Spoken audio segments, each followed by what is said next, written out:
Breaking news on P. Diddy, real name Sean Puffy Combs. You are watching a voice podcast and news. Will 1,000 bottles of lubricant be enough for Diddy to slip out of jail? Oh, Sean Combs analysis. You're on the air with the one and only A Voice Podcast News. Stay tuned for more videos. Make sure to subscribe to support the channels. We'll keep bringing you more. Today's question is, can I provide an update on Sean Combs' case, including his federal indictment? As a reminder, I'm not diagnosing anyone in this video, just speculating on what could be happening in this situation. If you like this video, please give it a thumbs up. Be sure to subscribe to my channel and consider supporting me on Patreon. I'll put the Patreon link in the description. First, I'll go over the background of this case, then summarize the indictment before diving into my analysis. Sean Combs, the famous rapper and businessman, started his career in 1990. Over time, he's gone by the names Puff Daddy, P. Diddy, and simply Diddy.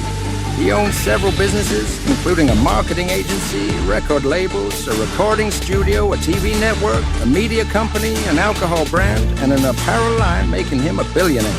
However, despite his wealth, or perhaps because of it, he has often found himself embroiled in controversy. For instance, in 1999, he was accused of attacking a record executive with a champagne bottle. In 2001, he was arrested for driving with a suspended license. Then in 2007, he was sued for allegedly punching a man outside a nightclub. More recently, in 2017, his former personal chef sued him, accusing him of sexual harassment. In November 2003, his former partner, Cassie Ventura, sued him, alleging that Sean arranged for male sex workers to engage in acts with her while he watched. She also accused him of sexual assault. Cassie's lawsuit was settled just a day after it was filed. Following that, 2 more women came forward with similar accusations against Sean.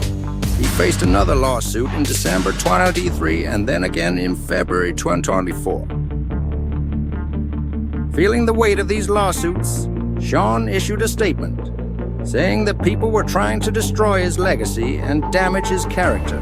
On March 25, 2024, federal agents raided Sean's properties in Los Angeles and Miami, with the government linking the raid to allegations involving firearms, drugs, and sexual misconduct. Then, in April 2024, a former employee accused Sean of sexually assaulting her while she worked aboard a yacht that he had chartered in December 22. Later in April, surveillance footage surfaced from a March 2016 hotel incident in Los Angeles between Sean and Cassie. In the footage, Sean is seen grabbing Cassie by her neck, throwing her to the ground, kicking her, and dragging her for a few feet. While this behavior appeared criminal, the statute of limitations had already expired.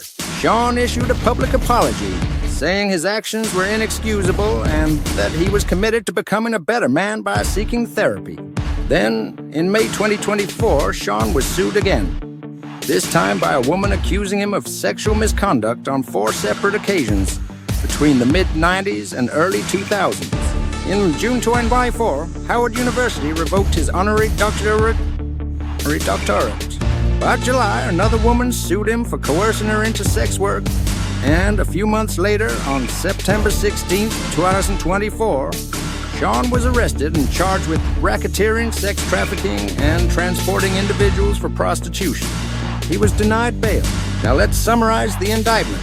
Keep in mind that these are only accusations, and Sean remains presumed innocent.